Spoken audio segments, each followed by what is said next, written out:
It's a joy and an honor to share with you the first four of Seventh Generation Fund for Indigenous Peoples Thriving Women Grants for Girls Vitality that are coming through this partnership for New Songs Rising. And Dances with Words is centered in the Lakota world at First Peoples Fund, our partner there. It's a youth development initiative of First Peoples Fund that works with young people, adult mentors, high school students, nonprofit partners on the Pine Ridge Indian Reservation, the Great Plains region in the Great Sioux Nation. And it empowers participants to become engaged students and community leaders through literary, spoken word, and other art forms rooted in cultures, traditions, and life ways. Most of them are all young, real young Indigenous peoples, most of the Lakota girls. They're trans, they're two-spirit, they're all gendered young people. And through poetry, through spoken word, for political and cultural education, for their expression of their own grounding and rootedness with their land and their people and their futurity. They're building connections for discussing gender-based violence and the well-being of the earth and recognizing, like the Seventh Generation Fund's Thriving Women program does, and where all of this work will be residing, that Indigenous women's bodies, Indigenous girls' bodies reflect the health and well-being of the earth. That's a belief, part of our belief system. So too, when there's damage to the earth or violence to the earth, that also shows in our bodies and in our societies and in our families. This particular project will explore that among the Lakota people. Pueblo Action Alliance, rooted in my own home territory of Pueblo country, is Indigenous woman, Pueblo woman, created and birthed. It came out of Standing Rock as young Pueblo women organized efforts to feed the people. And they began to organize not only feeding the people, but also protecting the people. Things that you don't always hear about. You hear about the men, but you don't hear about the young women that were feeding and protecting the people simultaneously. And it forged within them a resistance to oppression and a solidarity that they brought back home to Pueblo country in New Mexico to address the continued legacy of resource exploitation, generational attacks on Pueblo way of life, and also land and water protection. So these young women are on the front line, protecting Chaco Canyon, protecting Bears Ears, and putting their bodies, their hearts, and their spirits into action to protect homelands.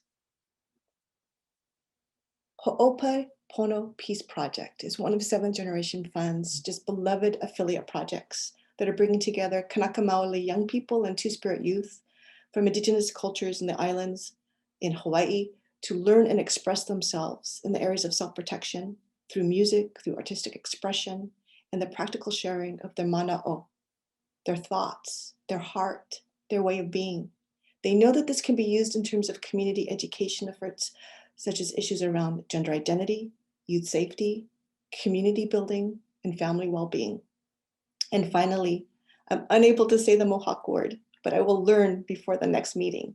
But We Sustain Life is a Mohawk woman and girl-led multi-generational project that is part of the revitalization of coming of age ceremonies. This is a particularly beautiful thing. These coming of age ceremonies across the Indigenous world, they never died, but many were dormant for a long time. I'm going to be going to one this weekend here in York country. And it brings together families and communities through a matrilineal line.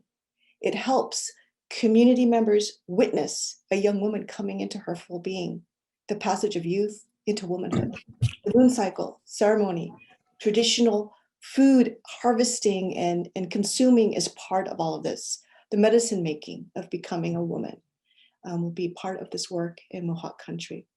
It's an honor to share these with you. I know that Maheen will be sharing the G4GC ones.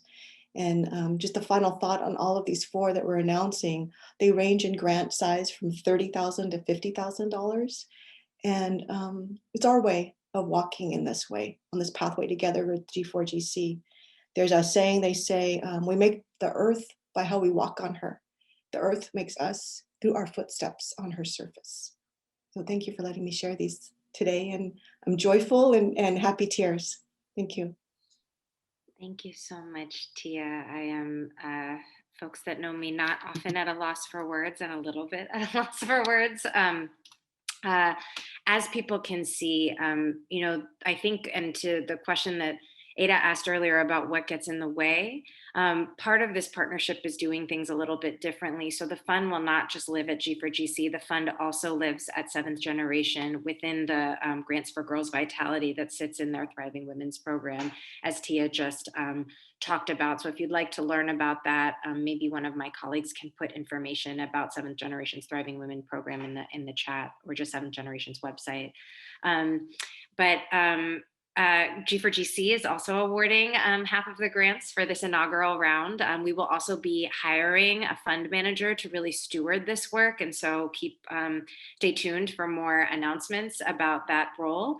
But our grants, the first one is Protect the Sacred, which is led and developed by Ali Young, a young Navajo woman who basically in the context of the pandemic, decided to go back to her community and organize and really shift narrative to encourage Indigenous youth, particularly Native girls and Navajo girls, to not only get involved in providing supports to the community and engaging in things like voting and also accessing PPE and other things, but also in engaging in narrative work. So they launched a TikTok challenge where Navajo girls and girls from other reservations and tribal lands actually started to share just their experiences, what it's like to live in their communities, what it's like to be a girl in those communities. And it's a very powerful project, and we're excited to support their ongoing work. Restoring Justice for Indigenous Peoples is led by Morningstar Gali. They do incredible work really to center conversations about state violence against Indigenous peoples in the experiences of Native girls, women, and Two-Spirit individuals. And in particular, they have done a lot of work to organize around raising awareness and combating the egregious pandemic that Native communities continue to face related to missing and murdered Indigenous women and girls, and also state and police violence against Indigenous girls and women. Hmong American Women's Association, I believe, is with us today, and they are doing some incredible work with Indigenous girls from Southeast Asian communities to build sisterhood circles, to build networks of support, to build empowerment and leadership programming specifically for those girls. And I believe Tammy is here with us today.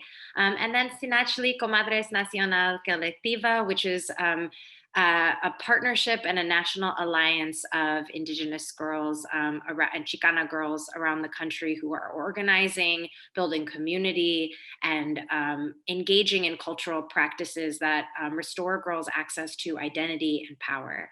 So with that, we are so grateful to be in this ongoing partnership that we are building, and we hope that this initiative can be a place for all of us to learn together.